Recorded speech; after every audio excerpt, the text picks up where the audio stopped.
Hey guys, us again, and we're gonna be doing a Resident Evil marathon. Hopefully we get through this. If we do, you'll be seeing the videos. If we don't, we'll just cut it off. But you've heard about this franchise, right? Of course. I mean, I haven't necessarily played it too much since I'm not too much of I guess I'm not too much into the survival horror genre game-wise, even though I do like myself a little bit of horror just aesthetically in general. So, in other words, you're gonna be one of those people going into it who's gonna know very little about the characters, for example. And you might not hate it as much as others.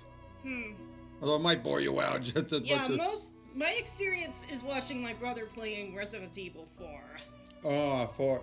Trust me, it's gonna be a while before you see the Lost Plagas in the game, in the movies, but they do show up. Boy, howdy do they show up.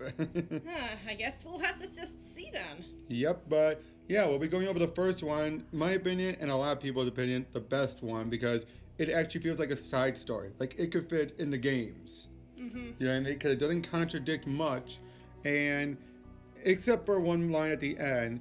And this was before, when Paul W.S. Anderson, was still at the top of his game doing stuff. Like, he did the Mortal Kombat movie. Wrote and directed it. So this one, again, it's going to be interesting the way they go through it. This is also before Milla Jovovich becomes the main, like Mary Sue Alice. Okay. So, we'll see you on the other side.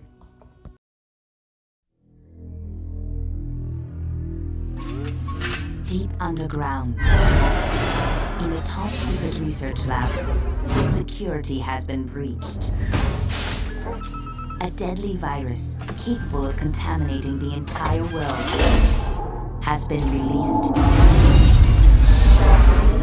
Oh my god. We have to get out of this building. What was that? It's the brakes!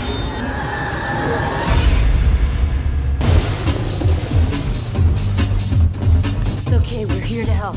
Now, an elite team has been sent in to stop it. 5 hours ago, Red Queen went homicidal. Who's the Red Queen? State-of-the-art artificial intelligence. The corporation's keeping a few secrets down here. But they have only 3 hours left before it begins infecting and mutating the whole human race. Everyone stay calm. You have to get out. Don't listen to anything she says. She's a holographic representation of the Red Queen. She may be our only way out of here.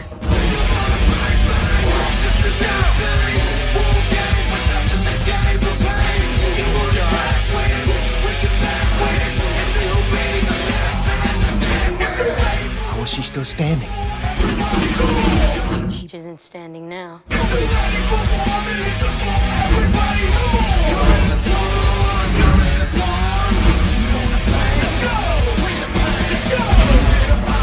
No one is immune. Resident Evil. You're all going to die down here.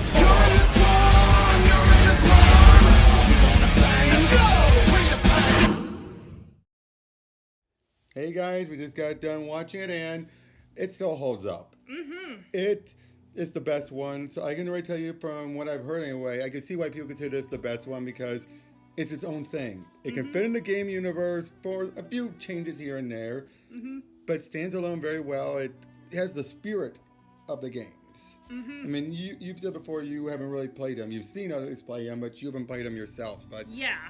But this felt like a good zombie movie. I mean, it's hokey. I'll give it that. It is hokey. It's typical Paul W.S. Anderson, especially with how they shot, they shoot things and all that. But in some of the plot decisions, especially when it came to Rain, that's Michelle Rodriguez's character, it's a little that's a cliche, oh, we give it a cure, it might not work. It doesn't work. Oh, and we don't even know if the cure actually works, and everyone who got cured gets killed. But for the most part, though, the zombies were cool. The monsters, the dogs, and the liquor were cool. And yeah, I mean, again, as being a person who's not a fan, what did you think? I thought it was pretty good. I figured that you can basically probably know nothing about Resident Evil and still go into it. Like, it's not just relying on, fan nostalgia in order to, sell itself. It can be perfectly digested, and I think having some of the characters be a little bit, amnesiac due to some of, like, the defense systems that were activated, and sort of, it's interesting because, these characters sort of get filled in on the story as you are, but there's also kind of, like, a sense of, like, dramatic irony, since the whole time we already know from, like, the beginning that, the virus was released and whatnot.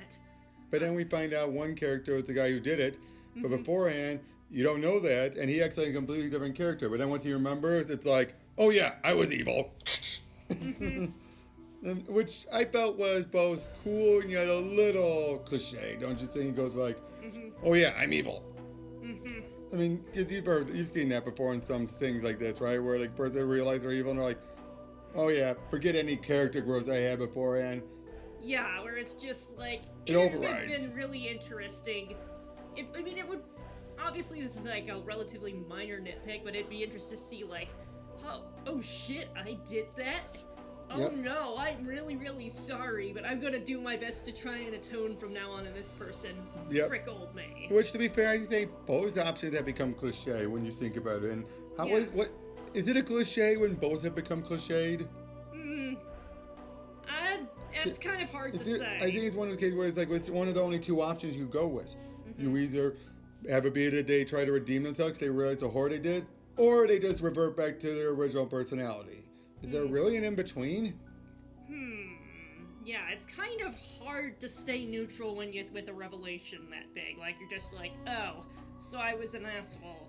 Yep. Guess I'll go on with my life. Yep. Or, hey, I'm this close to the end anyway. But again, the use of some fake outs and everything were good. Some of the jump scares were fine. I love the joke, though. They do a jump scare, kind of jumpy, ain't ya? Yeah. And then get thrown right back in his face. Again, some of the deaths were actually pretty good. Like a guy opens up the door, not realizing you just open up the elevator full of zombies. Ah! You know, and that's a classic Romero shot. You know, guy standing by a horde and getting pulled on in. And I gotta say, I felt bad for Kaplan, the smart guy, getting killed off so haphazardly by the liquor at the end. Especially after he goes through all his moments. Even more when he thinks he's gonna kill himself, and he doesn't. Also, the Red Queen. I like the Red Queen.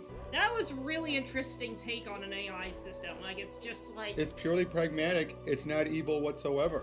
It's just like, they thought they'd gone out of control, but it's just like, nope, the virus got out. This was a perfectly reasonable response to the situation. Overboard, but perfectly reasonable. And although the only time it ever came off malicious was when it's like, I've been a bad girl. And it revealed, it didn't tell them warn them about the liquor because they knew it wasn't going to survive. Didn't tell them about the antivirus because, like, yeah, the one with you is not going, it's probably not going to work on it. So it's both pragmatic, but still a bit more malicious in those regards, wouldn't you say? Especially the liquor. Why not warn them about the liquor? Oh, she was saving it for us. It's like, okay. And then she gets fried. But of course, I do love the, you're all going to die out here. That was kind of chilling. And the laser room. Oh, yeah.